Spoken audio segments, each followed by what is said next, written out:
Living Oneness, posted on September 2nd, 2012. The ones among you who have been privy to spiritual teachings would be very familiar with terms like oneness, non-duality, emptiness, and nothingness, used by some teachers to point to the sense that one has in a state of wholeness. These terms can be quite flabbergasting to someone who has no real perspective on what they imply, and can also cause a lot of fear when one comes to an extraordinary imagination about all of this. Of course, the mind prefers positive terms like fullness, oneness, fulfillment, wholeness, and balance, compared to seemingly negative terms like emptiness and nothingness. I personally don't use terms like emptiness and nothingness because they tend to create far worse imaginations. However, there is a very good reason why a lot of teachers use the term nothingness to point to the state of balance, because in this state there is no feeling of opposition in you. The main term here is feeling. It's not that your mind does not have preferences, likes or dislikes. It's just that there is no force of opposition that you feel in you. This causes you to feel like nothing, unwavering peace inside. Though you have thoughts of like or dislike, you don't become all loving in terms of all your thoughts, but there is no force of opposition in terms of your feeling. This is the best description I can provide of what it means to live oneness and wholeness.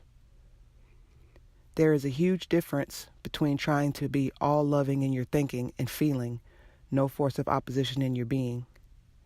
People who try to be all loving in their thinking totally miss the point of the teaching, because they are basically trying to manipulate themselves based on their idea of what the teaching of oneness implies.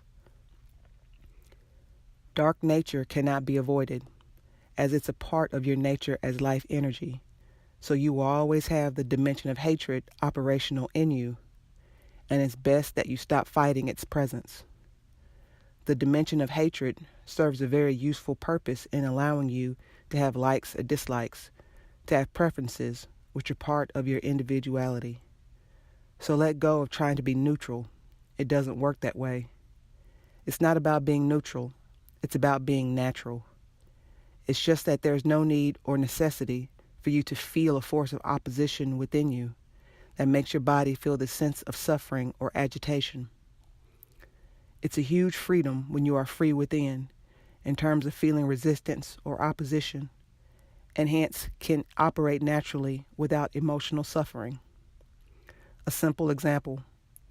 In the state of wholeness, you still have a preference that your nation's soccer team wins the World Cup, and in your mind there is a thought of disappointment if it loses. It's just that there is no feeling of disappointment in your body. This is why this state is called nothingness, and this is how you live oneness in your being. The science behind wholeness. A thought initially has zero force. It's like an empty plastic bag with no weight. When you give a lot of focus to a thought by identifying with it or opposing it, fighting it, it gains force because you are imbuing it with energy created by your focus. The more focus you give it, the more energy it absorbs. It's like the plastic bag is now being stuffed with goods and is becoming heavy, and is now felt like a burden to carry around. This is how the natural state of wholeness, which was present in your being to start with, is disturbed by the heavy thoughts that accumulate within you. Remember that thoughts are not heavy to start with, and you can play around with any type of thought: joy, love, hate, fear, boredom, sexuality. All these different types of thoughts are privy to your being, and none of them are a problem, including the thought of ego or the I sense. It's only when you make a thought heavy by imbuing it with the energy of your focus through over-identification or suppression that it starts becoming a problem, because now it's a burden in your being. It slows you down. It causes resistance. It becomes a force of its own. A heavy thought is what emotion really is. Emotion is what you feel in the body. A thought originally has no emotion. It just has a distinction. Just like a color does not have a smell, but you can distinguish colors in the same way you can distinguish thoughts, as love-based, fear-based, hate-based, etc., without needing to feel the emotion. It's only when you fuel a thought with energy of your focus that it starts getting stored up in your being and starts creating feelings in your being, which can be felt in the body in which your being resides during this physical journey. Your being carries this burden of emotion or heavy thoughts until they can be cleared out consciously by letting go of them. The good news is that a thought cannot sustain its energy unless it's constantly fueled, and the natural state is for the thought to keep releasing its past acquired energy when it's not getting any fuel. This is the simple science behind why the state of allowing brings you to a state of wholeness naturally. You can read more about what I mean by the state of allowing in these posts, reaching a state of total allowing, and frequently asked questions on the state of allowing. As a being and soul, you have been carrying a lot of heavy thoughts or emotional energy through having lived several lifetimes in a state of unconscious identification. And of course, when you're identified with your emotional energy, you are bound to keep attracting realities that are a match to this energy, because those are the realities you will unconsciously gravitate towards. For example, if you are carrying a lot of hate energy because you were unconsciously identified with hate-based thoughts strongly during your lifetimes, you inevitably incarnate into a reality that's a match to your hate energy in some way, an environment that matches your emotional energy. Seeing the hate outside you can make you realize the dysfunction of living this way, and hence can cause you to break out of the pattern of hate within you, or it can cause you to reinforce the pattern within you. Both these probabilities do exist. It's just that sooner or later you are bound to get exhausted of the burden of this emotional energy, as it causes too much suffering in your being, and hence you inevitably choose to desire freedom from it. And that choice makes you open to a conscious release, which is what awakening is. So everything works out eventually. In case you are wondering what happens if one carries a lot of love energy in terms of identifying purely with love-based thoughts, giving strong focus to it, well, such beings become highly light-natured, or rather imbalanced towards light nature, and thus become weak in terms of handling reality. They also become highly unwise to boot.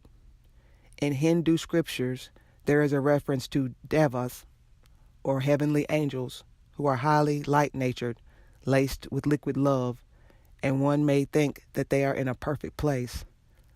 However, the same scriptures also talk about how these devas are constantly attacked or disturbed by danavas, imbalanced dark-natured beings or demons, who take a perverse pleasure in scaring the hell out of these beings. The devas inevitably run to the gods for help because they don't feel the power to defend themselves since they are so imbalanced in light nature. The primary gods in Hindu scriptures are basically Shiva and Krishna, and both of them are examples of beings balanced in light and dark nature. These gods have a loving presence, light nature, but they are also warriors, dark nature, and they carry weapons. Shiva holds a trident, Krishna wields a spinning blade. The devas come fleeing to these gods for protection, which is always rendered. In that sense, the devas are constantly in need of being babysitted. This is what happens to anyone who is imbalanced towards light nature. They become weak and are not in a position to handle the reality of life. This becomes very evident when these beings and souls incarnate on planes like Earth for the sake of growth. They just feel incapable of dealing with reality and usually get exploited until they grow and balance out. Wholeness is not dramatic. Most of our drama happens under the influence of emotions. As I mentioned above, emotions are nothing but heavy thoughts stored up in your being, and they have a force of their own.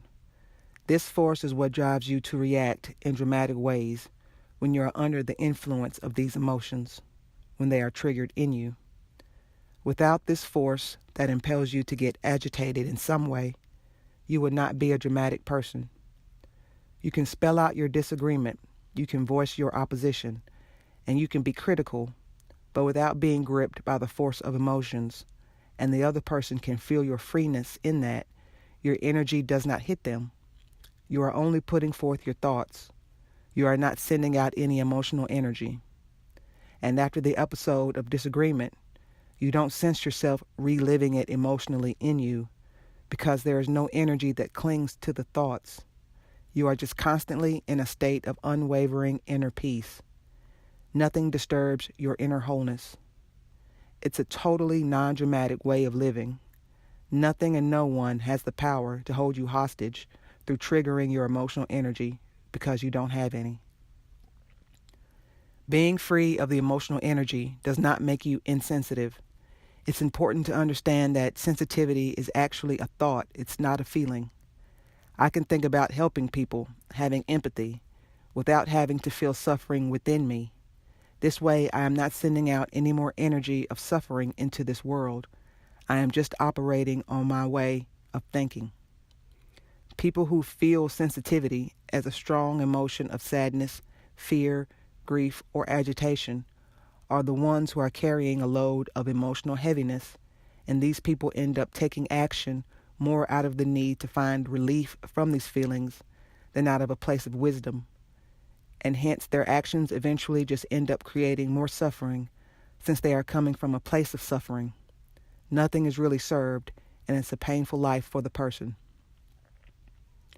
You've accumulated a load of thought energy in your being, unconsciously, possibly over a few lifetimes, and now you just need to take the time to consciously release it all.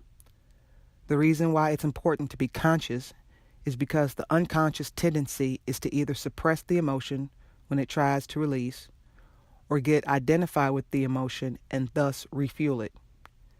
In a state of total allowing, it takes the minimal time required to release the load that you are carrying, but your time depends on your load. This whole process of release is very scientific and it's very practical. There is nothing dramatic about it. It's simply a release of your past emotional load. You will not disappear or vanish. You will not lose your sense of identity or memory. You will not become nothing. It's best if you drop any spiritual imaginations you may have.